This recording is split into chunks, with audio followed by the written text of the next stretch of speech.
오늘 우리가 공부할 제목은 지역교회에 대한 말씀입니다. 하나님께서 우리들을 교회로 부르셨는데, 그런데 우리가 모든 우주적 교회가 다 한 군데 모여 있을 수가 없죠. 이것은 실제적으로는 시간과 공간의 그 어떤 한계 때문에 다 이렇게 흩어져서 모여 있습니다. 그 흩어져서 모이는 이 교회, 이 지역교회에 대해서 우리가 나누겠어요. 먼저 여러분들 우주적 교회라는 말을 들어보셨는지 모르겠습니다. 이건 뭐냐 하면 과거와 현재와 미래 그리고 모든 지역을 초월해서 전 우주적으로 교회는 오직 하나입니다. 베드로에서부터 지금 우리에게 이르기까지 다 교회는 하나입니다. 한 교회이고 그리고 한 몸입니다. 그런데 이 교회는 공통점이 뭐냐? 예수님은 하나님의 아들 그리고 왕으로 그리스도로 고백하는 것이 바로 이 교회의 특징입니다. 그래서 베드로가 이런 말을 했죠. 주는 그리스도시요 살아계신 하나님의 아들입니다. 그랬을 때 주님께서 뭐라고 그러셨냐면 내가 이 반석 위에 내 교회를 올려놓겠다 그랬어요. 이게 무슨 뜻입니까? 바로 이런 고백 그리고 이런 사도들의 가르침 위에 바로 주님이 교회를 올려놓으시겠다는 겁니다. 근데 이 우주적 교회가 실제적으로는 한 군데서 다 모일 수가 없죠. 어떻게 다 모이겠어요? 일단 시간적으로 다 다르죠. 공간도 다르죠. 다 모일 수가 없어요. 그래서 우리는 이 교회들이 우리 눈에 나타날 때는 이렇게 지역적으로 이렇게 갈라져서 나타납니다. 그래서 이걸 우리가 지역교회라 그러고 가시적 교회라 그럽니다.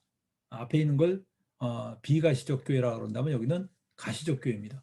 그래서 비록 지역적으로는 갈라져 있지만 교회는 그리스도 안에서 하나입니다.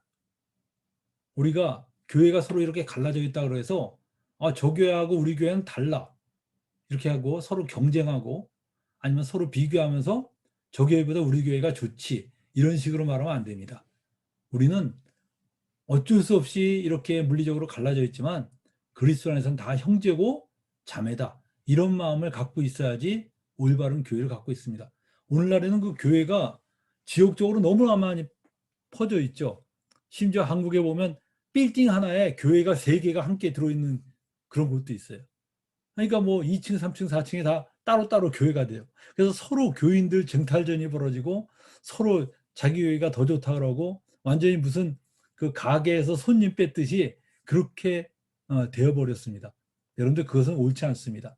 우리는 그리스도 안에서 교회는 다 하나라는 사실을 절대 잊어버리면 안 됩니다. 예수님 당시에도 제자들 당시에도 그랬죠. 나는 바울에게 속해 있다. 나는 아볼로에게, 나는 게바에게 속했다. 이런 식으로 사람들이 다 이렇게 계파를 나누고 서로 이렇게 나누어지는 걸 좋아해요. 인간들이 그런 걸 좋아합니다. 근데 사도 바울은 이걸 야단쳤습니다. 그러면서 뭐라 그러냐? 바울이 너를 위하여 십자가에 못 박혔으며 바울의 이름으로 너희가 세례를 받았느냐? 그러면서 너희가 다 우리 그리스도 안에서 하나지 무슨 소리 하냐? 이 사도 바울이 고린도전서 1장 12절 13절에서 바로 이것을 야단친 것입니다. 근데 교회를 모여야 하는 이유가 뭘까요? 요즘에 많은 사람이 이 부분에 대해서 캐션 마크를 갖습니다. 잘 이해가 안 된다고 이해를 못하는 사람이 많아요. 한번 생각해 보시죠. 많은 사람이 교회에 왜 가냐? 그러면 설교 들으러 간다 그래요. 목사님 설교가 좋아서 간다. 그러면 설교를 꼭 예배당에 가야만 들을 수 있습니까? 우리가 인터넷상에서 아주 훌륭한 사람 설교를 많이 들을 수 있습니다. 그렇다면 구태여 예배당에 왜 가냐? 또 어떤 사람은 예배당에 뭐 예배 드리러 간다. 그 예배 드리러 간다면 뭐 예배를 집에서는 못 드립니까? 실제로 우리가 그 어떤 그 예배만 달랑 드리기 위해서 교회로 모이는 것이냐? 아니면 설교 듣기 위해서만 모이는 것이냐? 아닙니다. 교회로 모여야 되는 이유가 성경에는 아주 명확하게 몇 가지로 나뉘어져 있어요. 먼저 교회로 모여야 되는 이유가 뭡니까? 첫째는 교회는 세상과 구별된 무리로서 따로 모일 것을 하나님이 명령하셨습니다. 고린도후서 6장 17절 18절에 보면 그러므로 너희는 그들 중에서 나와서 따로 있고 부정한 것을 만지지 말라. 내가 너희를 영접하여 너희에게 아버지가 되고 너희는 내게 자녀가 되리라. 이렇게 주님이 말씀하셨습니다. 여러분들이 따로 있다는 것이 왜 중요하냐? 사람들은요, 서로 부대끼면서 배우는 것입니다. 여러분들의 언어 습관이나 여러분들의 그 태도나 그리고 여러분의 삶의 가치나 이런 것들이 일단 공부해서 배우는 것보다 서로 어울리면서 배우는 게 더 많아요.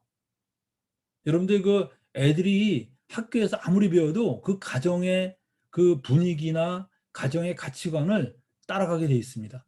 마찬가지로 우리 그리스도인들도 설교를 들어서 바뀌는 것보다는 형제 자매들이 서로 이렇게 만나서 교제하고 눈으로 보고 듣고 하는 것을 통해서 바뀌고 변화되는 게 많습니다. 그런데 우리 그리스도인들이 이렇게 한데 모여 있을 때 우리는 바로 그것을 보게 돼요. 보고 듣는 것을 알게 됩니다. 그래서 여러분들 문화적으로 다르고, 그래서 신앙생활 오래 한 사람은 일단 언어부터가 달라요. 세상 사람들의 그 언어와 다릅니다.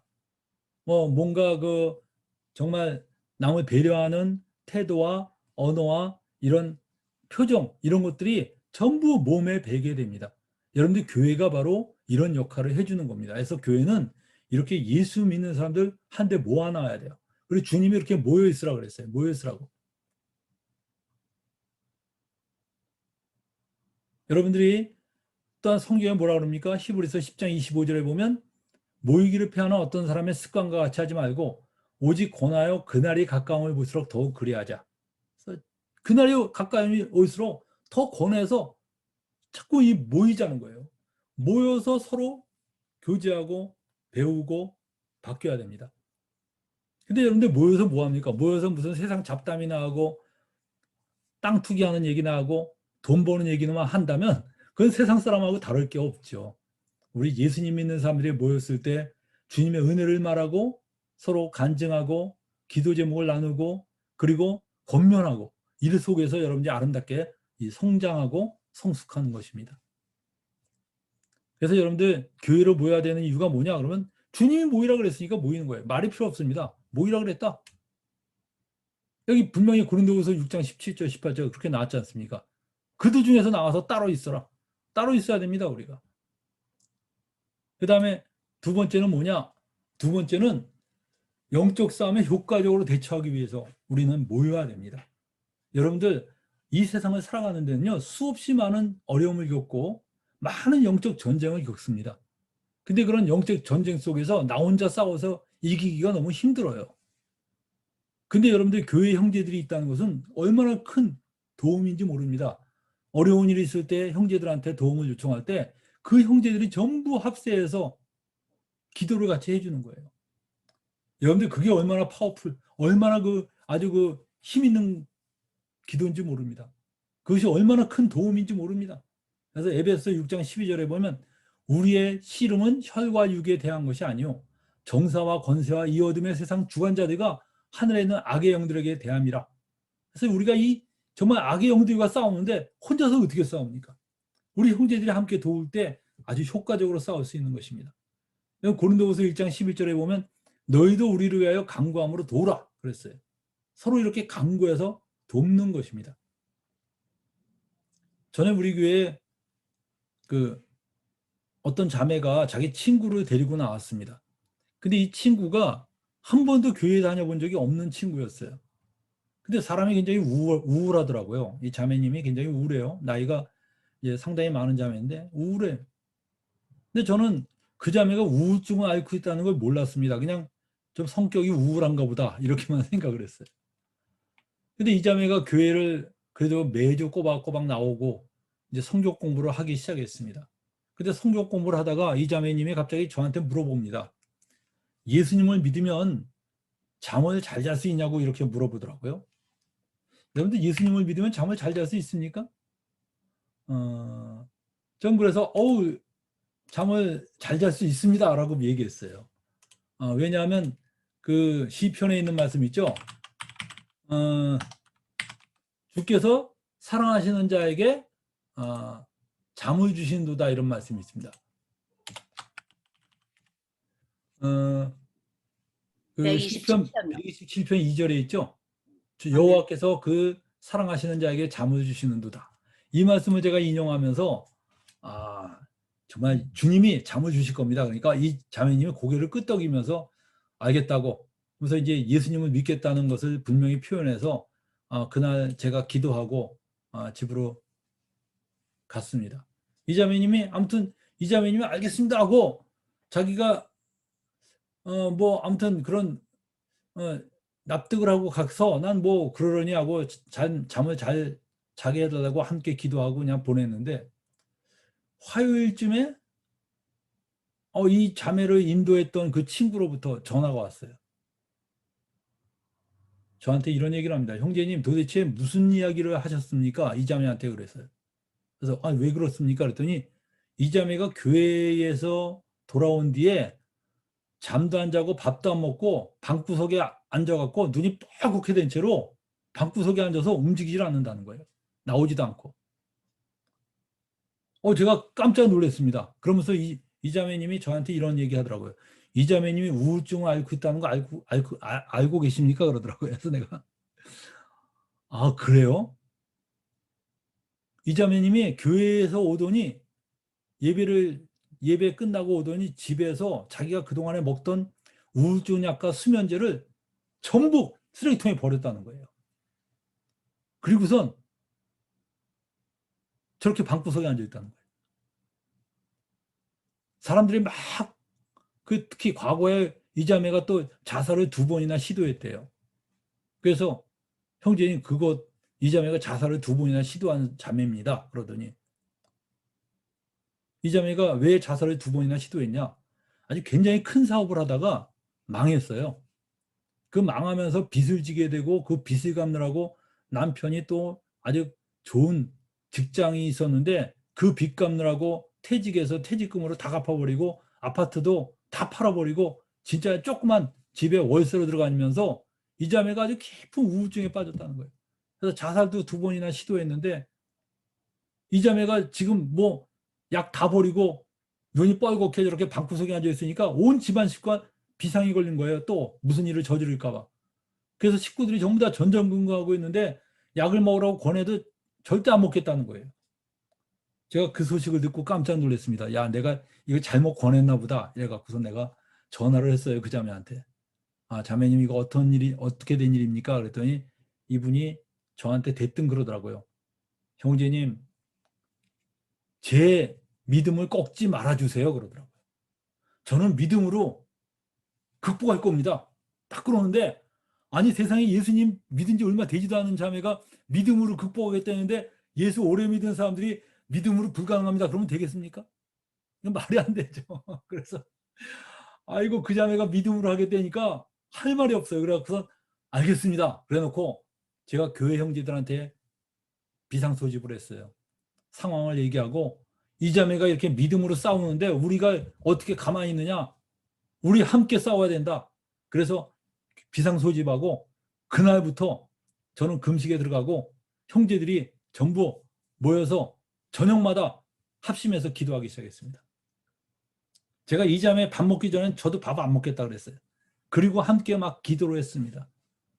근데요, 이 자매가 금요일 날 밥을 먹기 시작했다 그러더라고요. 그래서 저도 이제 밥을 먹기 시작했습니다. 그 다음에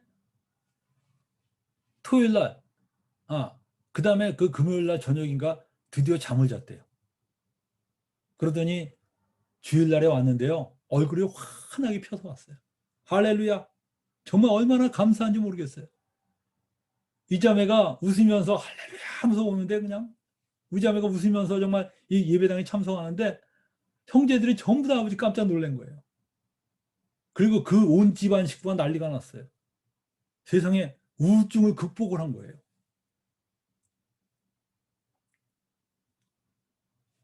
그런데 지금 이 자매는 완전히 그 우울증에서 벗어나고 이제는 아주 정말 아주 밝게 잘 살고 있습니다.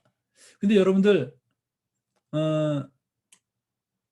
이 교회로 모여하는 이유가 뭡니까? 바로 영적 싸움에 효과적으로 이렇게 대처할 수 있어요. 형제들이 있으니까. 고린도후서 1장 11절에 보면 너희도 우리를 위하여 간구함으로 도우라. 이렇게 서로 간구하면서 돕는 거예요. 여러분, 이렇게 돕는 기도를 서로 해줄 수 있는 곳이 바로 교회입니다. 그렇기 때문에 여러분들, 교회는 어떤 때 보면 가족보다도 더 가까워요. 가족은 나한테 뭘 해줄 수 있습니까? 돈이나 줄 수 있을지 모르지만 나한테 그 이상 해줄 수 있는 게 없어요, 가족은. 근데 여러분들, 교회 형제들은요, 서로 위에서 간절히 기도해주고 함께 기뻐하고 함께 슬퍼해 줄 수 있는 사람들이 바로 우리 교회 형제들입니다. 그리고 여러분들, 세 번째는, 이게 교회로 모여야 되는 이유가 뭡니까?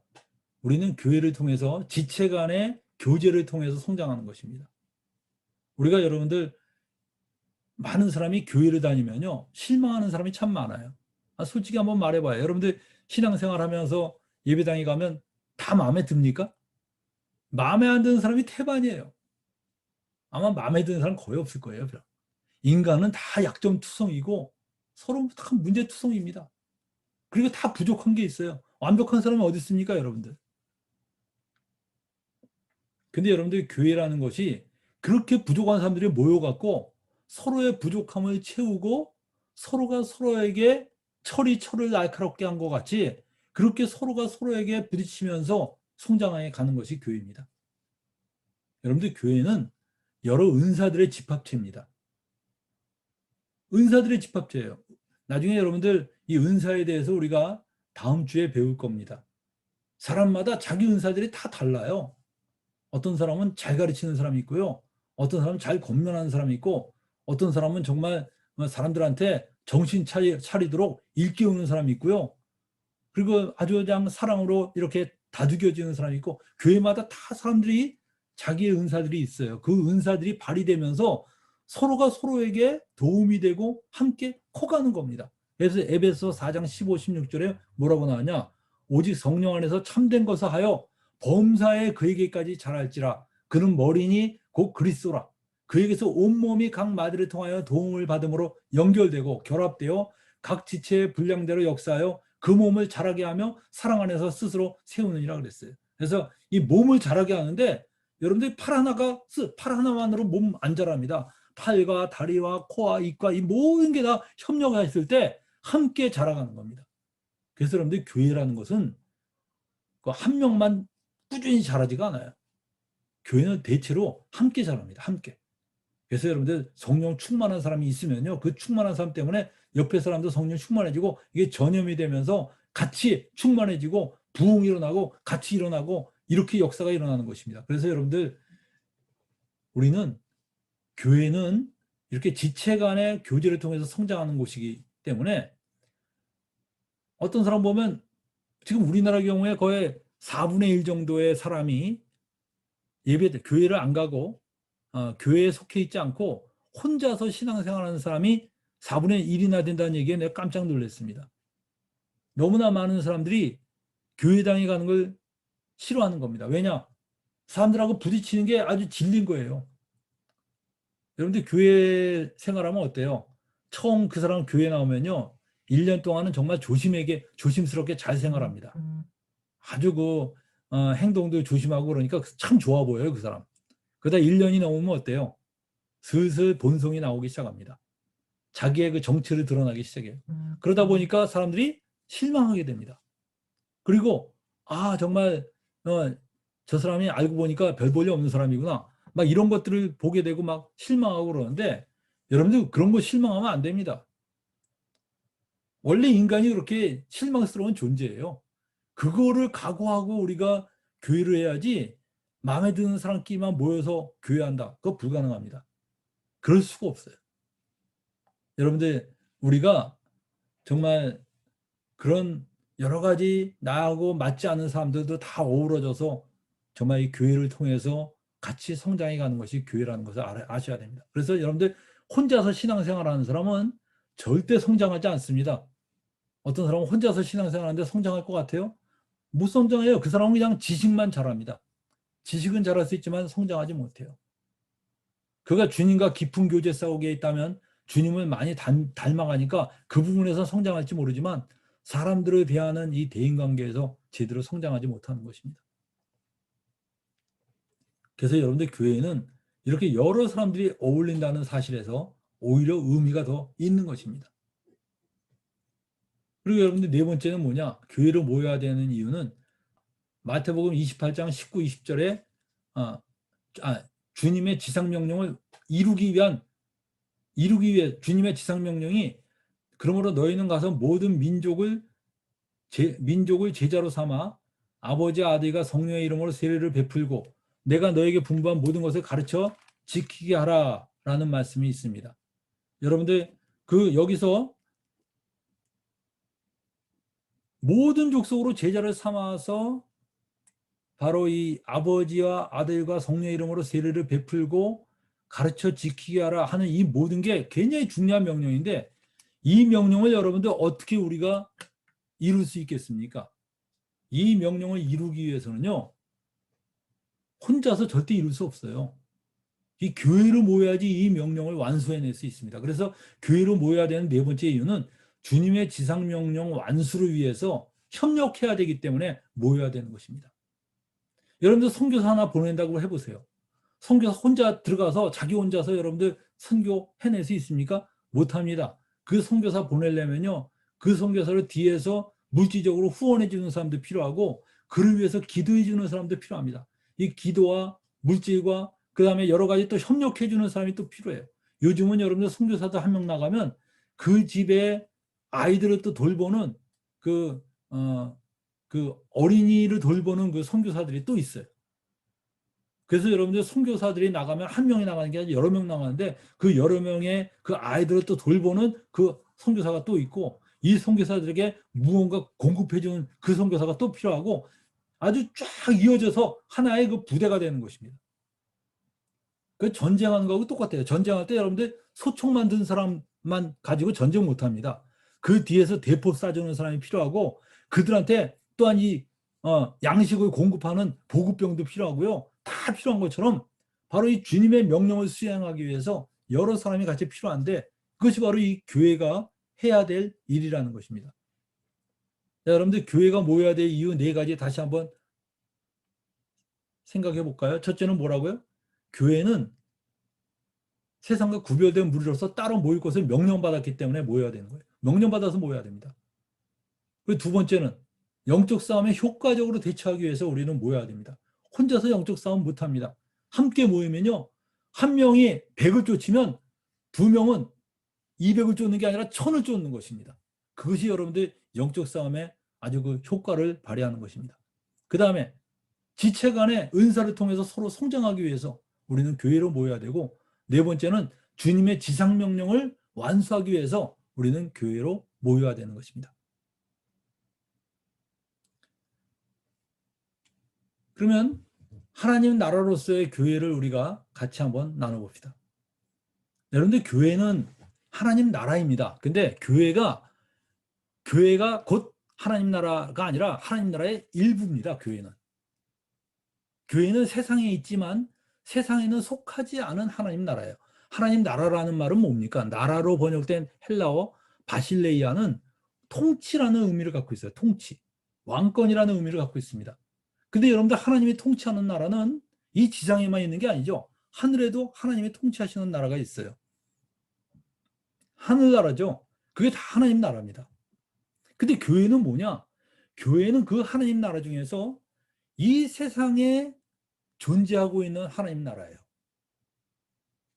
그래서 여러분들 그 지역교회는 바로 이 세상과 아주 그 딱 이렇게 맞대면하고 있는 그런 곳입니다. 전쟁터에서 말한다면 적진과 서로 총을 겨누고 마주보고 있는 그 부대가 있죠. 그걸 최전방부대라고 그러는데 바로 이 교회는 바로 그런 최전방부대입니다. 그래서 이 교회는 최전방부대가 부상자가 많죠. 부상자도 많고 죽는 사람도 많아요. 여러분들 왜냐? 맨 최전선에서 싸우니까 뒤에서 대포 쏴주는 사람하고 비교가 안 됩니다. 그래서 여러분들 교회는 그렇게 최전선에서 싸우면서 세상에 있는 사람들을 주님께로 인도하고 세상으로부터 핍박도 받고 많은 어려움을 겪고 있는 것이 교회입니다. 그래서 여러분들 그렇기 때문에 오히려 하나님은 이 교회를 너무 사랑하시는 거예요. 교회를 너무나 귀중하게 여기시는 것입니다. 요한복음 18장 36절에 보면 예수께서 대답하시되 내 나라는 이 세상에 속한 것이 아니니라. 만일 내 나라가 이 세상에 속한 것이었다면 내 종들이 싸워 나로 유대인들에게 넘겨지지 않게 하였으리라. 이제 내 나라는 여기에 속한 것이 아니라 이 하나님 나라는 이 세상에 속한 것이 아닙니다. 여러분들 교회가 언제 탄생했습니까? 여러분들 교회는 오순절 때 탄생했죠. 오순절 때. 오순절 때 탄생했습니다. 우리가 왜 오순절 때를 저는 교회의 탄생으로 보냐면 예수님이 지상에 계실 때는 하나님 나라를 세우셨지만 예수님이 이 지상에 계시면서 그 통치하시는 게 한계가 있습니다. 왜 그렇습니까? 예수님이 육체로 있고 이 땅에 계시는 동안에는 이 공간을 초월하실 수가 없었어요. 근데 여러분들 예수님께서 이렇게 말씀하시면 내가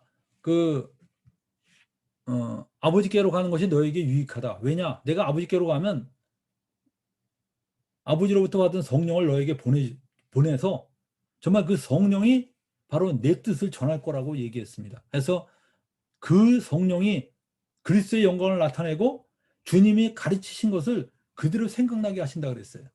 그래서 여러분이 예수님께서 승천하시고 나면서 바로 모든 그리스도인들 마음속에 예수님이 계시면서 예수님께서 그리스도인들을 통치하십니다. 그래서 온 세계의 그리스도인들이 다 주님으로부터 통치를 받고 있어요. 그래서 여러분들 우리는 뭐라고 고백합니까? 예수님을 나의 왕이라고 고백하는 것입니다. 예수님이 왕이십니다. 하나님 나라가 뭡니까? 아까 말했듯이 하나님 나라는 이 통치, 그리스도의 통치가 있는 곳이 하나님 나라거든요.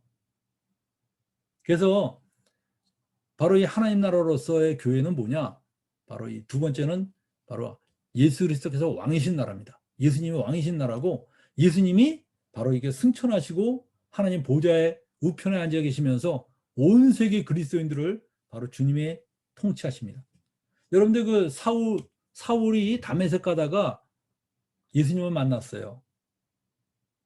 얼마나 충격입니까? 자기가 그렇게 핍박했던 분이 진짜 하나님의 아들이었다는 게, 진짜 메시아였다는 것이 얼마나 충격이었겠어요.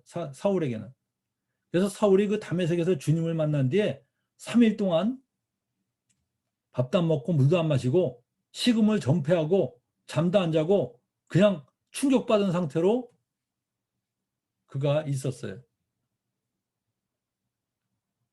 그럴 때 여러분들 아나니아라는 사람이 기도하다가 아나니아라는 사람에게 주님이 말씀하십니다. 사울에게 가서 네가 세례를 줘라. 사울에게 가서 바로 그 사울은 바로 내가 택한 이방인들에게 복음을 전하기 위한 그릇이다. 그러니까 이 아나니아가 가서 사울에게 세례를 주죠. 그때 사울의 눈에서 비늘이 떨어지면서 정말 그가 앞을 보게 되고 이제 그리스도의 종으로서 삶이 시작됩니다. 여러분들 사울하고 아나니아 전혀 모르는 사람이에요. 근데 사울에게도 주님이 말씀하셨고 아나니아에게도 주님이 말씀하셨습니다. 바로 뭐예요? 정확하게 통치되고 있어요. 주님은 동시에 그 둘에게 모두 말씀하실 수 있는 분입니다. 여러분들 바로 그때 아나니아는 어떻게 합니까? 이 사울이라는 사람은 예수 믿는 사람을 핍박했던 사람입니다. 근데 주님이 가라 그러니까 뭐라 그래요? 아나니아가 그대로 순종하고 가잖아요. 왜 그렇습니까? 예수님이 왕이시기 때문에 그분을 순종하고 따르는 거죠. 그래서 여러분들 교회는 바로 예수님의 왕인 곳이 교회입니다. 어떤 교회가 목사님이 왕이 되고 목사님이 왕노릇하고 목사님이 모든 것을 다 주관한다면 그건 교회가 아니에요, 여러분들. 그건 인간적인 종교 집단입니다. 한국에 그런 교회들이 꽤 많습니다. 여러분들 그래서 저는 한국의 교회가 정말 중국에 많은 도움을 준 면도 있지만 악영향을 끼친 것도 상당히 많이 있습니다. 한국의 어떤 교회에 가보면요, 그런 식으로 돼 있어요. 진정한 헌신과 사랑으로 목사님께 헌신하는 교회. 이런 표어가 붙어 있어요. 그래서 제가 너무나 깜짝 놀랐습니다. 우리의 왕은 주님이시지 사람이 아닙니다. 여러분, 목사는 우리가 장로로서 존중해야 되고 정말 그를 우리가 참 귀하게 여겨야 되지만 왕은 아니에요. 그리고 목사된 사람들이, 목사된 우리들이 뭐 이렇게 왕노를 하거나 그러면 안 됩니다. 우리는 철저하게 섬기는 자로서 이 교회의 일꾼으로서 내가 드려져야 됩니다. 오직 예수님만이 왕이시다. 이 사실을 절대 잊어버리면 안 됩니다. 예수님이 왕이 자리에서 내려오는 순간에 더 이상 그것은 교회가 아닙니다. 많은 이단 교주들이 그 예수님 자리에 자기가 앉아 있어요. 더 이상 교회가 아닙니다. 하나님 나라도 아니에요. 그건 정말 아주 사이비 집단일 뿐입니다. 여러분이 이 사실을 놓치면 안 됩니다. 그 다음에 세 번째는, 교회는 하나님 나라로서 성도가 하나님 나라의 시민입니다. 하나님 나라에서 교회의 세 번째는 성도는 하나님 나라의 시민이다. 이 사실을 우리가 또 명심해야 됩니다. 여러분들, 그리스도인들은 하나님 나라의 시민이자 세속국가의 시민입니다. 이중국가 시민권을 갖고 있어요. 예수님에게 가이사에게 세를 바치는 것이 옳습니까? 라고 말할 때 예수님이 뭐라고 그러셨어요? 동전 하나 가져와 봐라. 그래서 이 동전에 누가 그려져 있냐? 가이사입니다. 그러니까 예수님이 가이사의 것은 가이사에게, 하나님의 것은 하나님에게 드려라. 이 말 굉장히 모호해 보이지만 이 말을 제자들은 아주 정확하게 이해를 했어요. 그래서 그 제자들이 뭐라 그랬습니까? 제자들이 베드로전서 2장 13절 14절에 인간의 모든 제도를 주를 위하여 순종하되, 인간의 모든 제도를 주를 위하여 순종하라는 겁니다. 다시 말하면 우리가, 여러분이 중국 사람이면 중국 사람으로서의 법을 지키고, 그리고 한편으로 또 하나님의 나라의 시민이기 때문에 하나님 나라로서의 그 시민으로서의 또한 주님의 법을 지키라는 겁니다. 이 두 가지 나라에, 우린 두 나라에 속해 있는 자로서 두 나라의 시민권으로서의 충실하게 삶을 살아야 됩니다. 어떤 사람이 질문합니다. 만약 두 나라가 충돌하면 어떡합니까? 여러분들, 우리가 세상 나라에 순종하는 이유는 하나님이 그렇게 하라고 해서 순종하는 겁니다. 근데 하나님과 충돌하면 말이 필요 없죠. 그러면 당연히 우리 하나님 편에 서야 되죠. 그렇기 때문에 여러분들 죽기도 하고 감옥에 갇히기도 하고 어려움을 겪는 거 아닙니까? 여러분들, 우리는 무조건 하나님 나라가 우선이지만 그럼에도 불구하고 우리는 이 세상의 나라에 정말 충실한 그런 모습을 가져야 하는 것입니다. 그래서 여러분들, 마태복음 22장 21절에 가이사의 것은 가이사에게, 하나님의 것은 하나님에게, 이 말씀은 정말 우리가 각자 속한 그 세속국가에도 참 시민으로서 역할을 잘 감당하고, 그리고 하나님 나라의 시민으로서도 역할을 잘 감당할 것을 주님이 말씀하신 것입니다.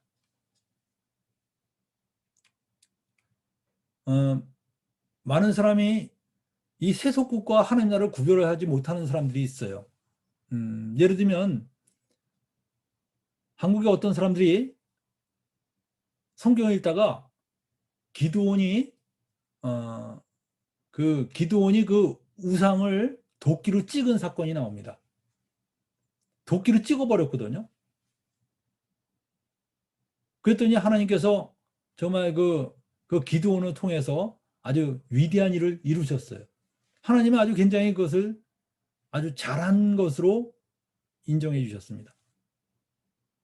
이것을 보고 한국의 어떤 기독교인들이 절에 들어가서 절에 있는 불상을 도끼로 이렇게 찍었습니다. 여러분들 어떻게 생각하세요? 잘한 짓일까요?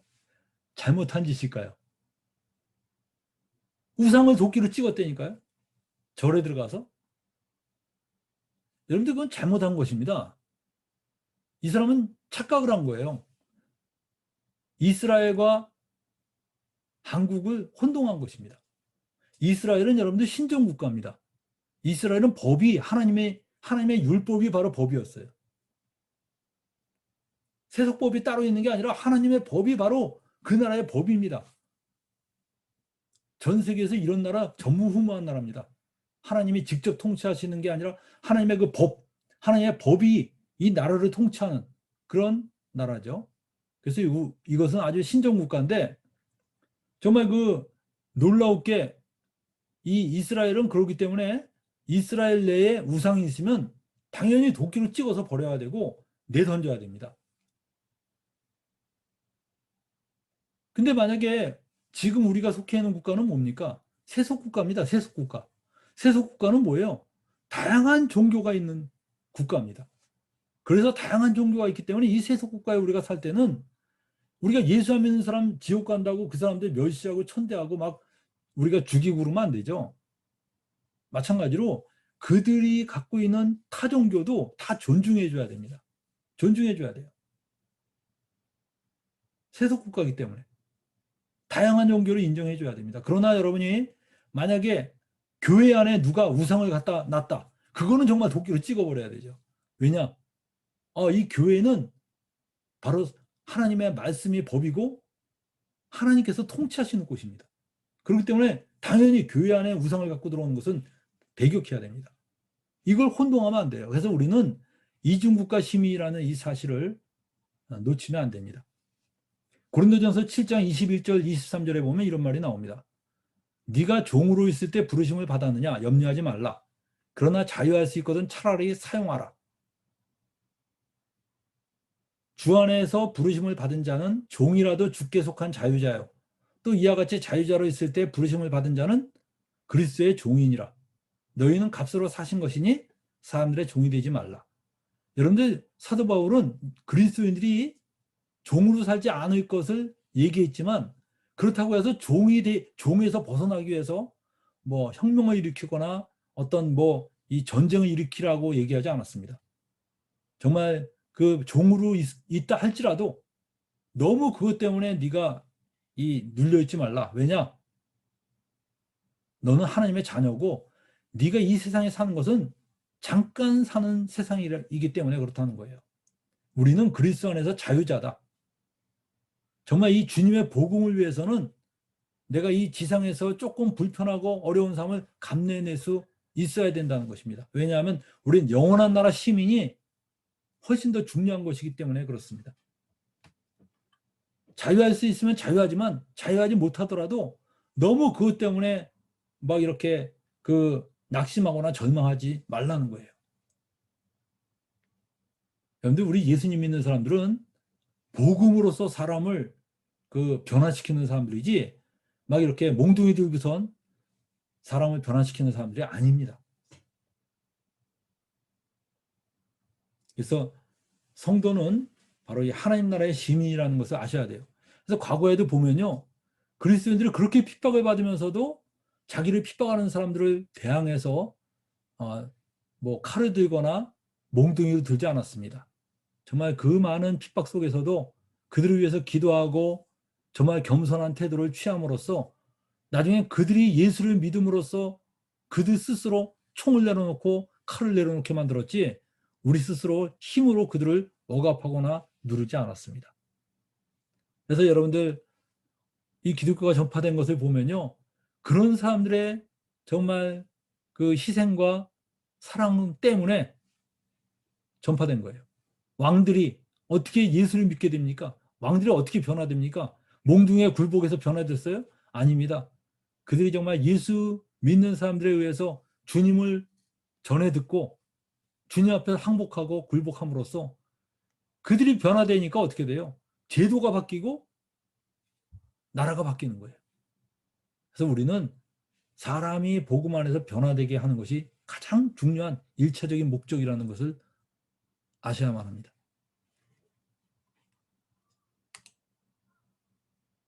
그 다음 네 번째, 하나님 나라에서의 교회는 하나님 나라로서 교회는 새로운 사회입니다. 여러분들 교회는 아주 놀라운 새로운 사회예요. 하나님 나라는 민족, 신분, 성별, 피부 색깔, 재산 정도 등으로 차별되지 않습니다. 하나님 나라는 올라갈수록 지배하는 구조가 아니라 섬기는 구조예요. 이게 세상과 다른 겁니다, 여러분들. 여러분들 예수님 당시 그 초대교회 당시를 한번 돌아가 봅시다. 지금은 여러분들 그 귀족과 노예라는 제도가 없습니다. 그러나 그 당시에는 귀족과 노예라는 제도가 있었어요. 여러분들 노예는 인간이 아니라 상품이었습니다. 귀족 앞에서 노예는 얼마든지 죽여도 죄가 되지 않는 그야말로 인간 취급을 못 받는 존재였어요. 노예 100명과 귀족 1명 어떻게 바꾸느냐? 절대 안 바꿉니다. 노예 1000명이 죽어도 귀족 1명 살리기 위해서 투입하는 것이 그 당시의 세계였습니다. 그런데 여러분들 이들이 둘 다 예수를 믿으니까 놀라운 일이 벌어졌어요. 어떻게 됐냐? 노예와 귀족이 다 예수 믿었는데 형제자매가 되는 거예요. 아니 노예가 성찬을 받아서 떡을 떼서 먹은 뒤에 옆에 귀족한테 주니까 그 귀족이 그걸 받아서 또 뜯어 먹습니다. 그리고 형제여 자매여 하면서 서로를 위해서 기도해주고, 심지어 어떤 노예는 귀족한테 예수님이 어떤 분인가를 가르쳐 주기도 합니다. 여러분들 이것은 그 당시에 굉장히 놀라운 충격적인 사건이었어요. 세상 사람들이 교회 와 보면 너무나 놀랍습니다. 신분이 다 없어진 거예요. 그리고 다 형제자매로서 서로를 위해서 기도해주고 돌보고 주님의 통치를 받고 있는 이 놀라운 세계를 본 거예요. 그래서 이것이 새로운 사회죠. 뉴 소사이어티입니다.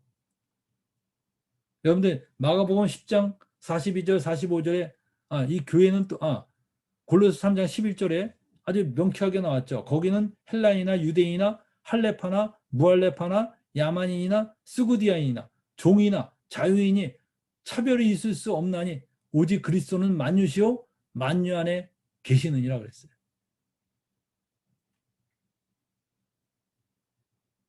교회가 바로 이런 곳이에요. 놀라운 곳 아닙니까?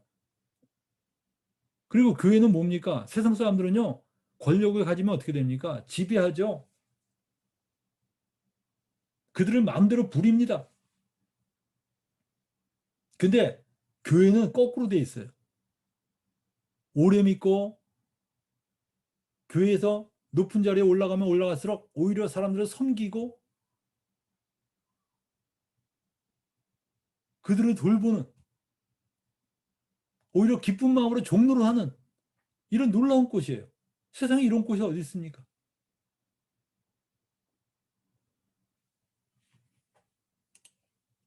여러분들 한국의 일본 강점기 시대 때 보면 한국의 조선 말기죠. 말기의 그 왕이 누굽니까? 고종이죠, 고종. 이 고종 그, 왕 시절에 같은 왕족이었던 그 이재형이라는 사람이 있었습니다.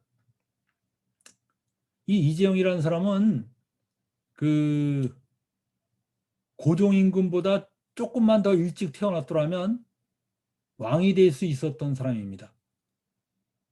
근데 이 사람이 정말 그 왕족으로 태어났지만 나라 잃은 서름 때문에 그가 그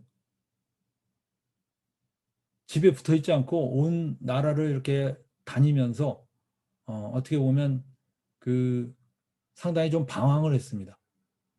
근데 이 왕족이었던 이재용이 그 나라를 이렇게 온 나라를 돌아다닐 때 이 이재용의 말을 끌고 다녔던 견마잡이 엄기현이라는 사람이 있었습니다. 그래서 이 사람을 엄마부 그랬는데 이 엄마부가 얼마나 이 이재용이라는 왕족을 극진히 모시는지 이 왕족이 감동을 받았어요. 감동을 받았어요. 근데 여러분들 그 당시에는 양반과 상놈이 명확하게 갈라져 있던 시절이라 이 엄마부가 아무리 나이가 많아도 이 왕족이 존댓말 안 하죠. 반말합니다. 엄마부 하면서 이렇게 이래라 저래라 이렇게 말합니다.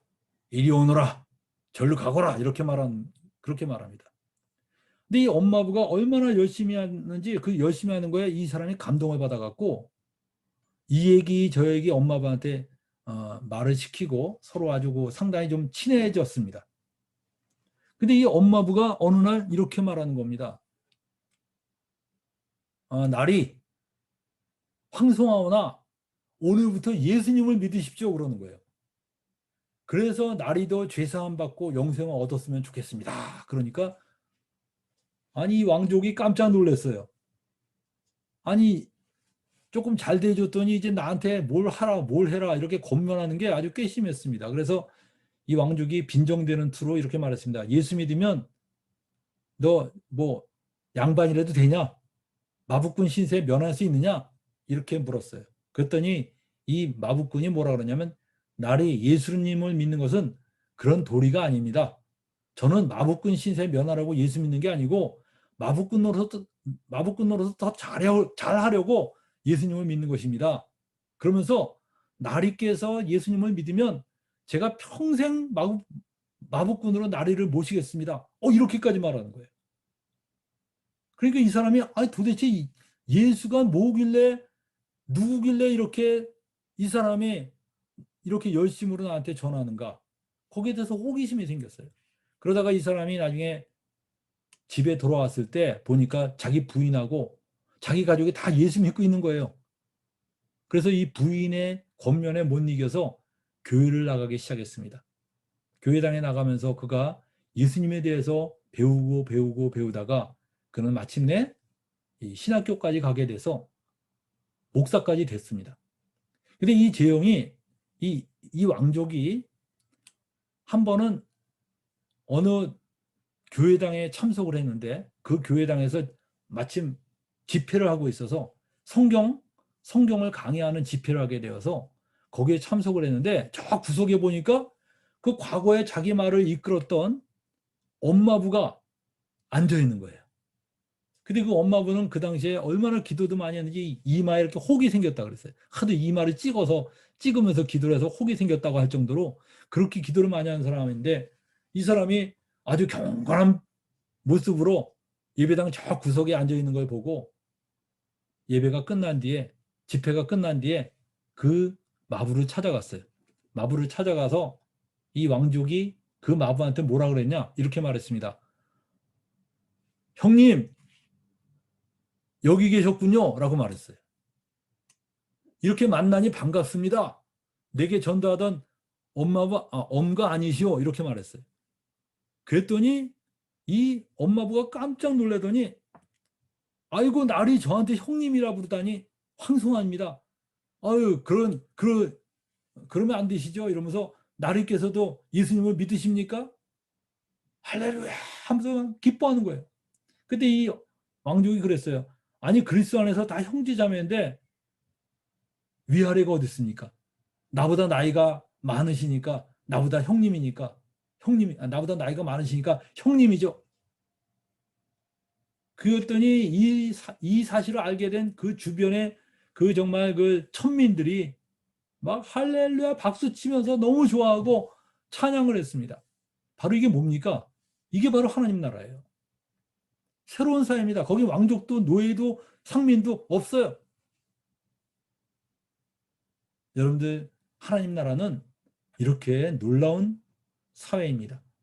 예수님께서는 바로 이 나라를 이 땅에 바로 세우신 것입니다.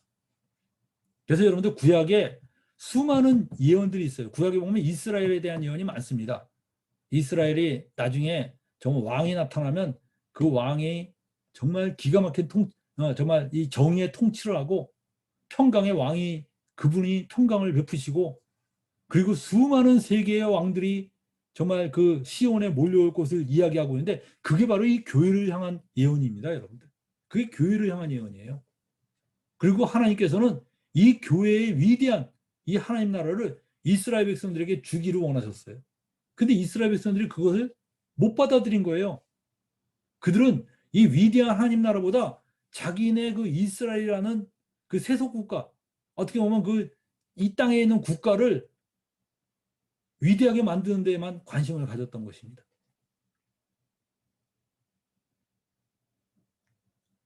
여러분들, 이 교회는 위대한 하나님의 나라입니다. 이 세상에 있지만 세상에는 속하지 않은, 정말 하나님의 통치를 받고 있는 위대한 하나님 나라예요.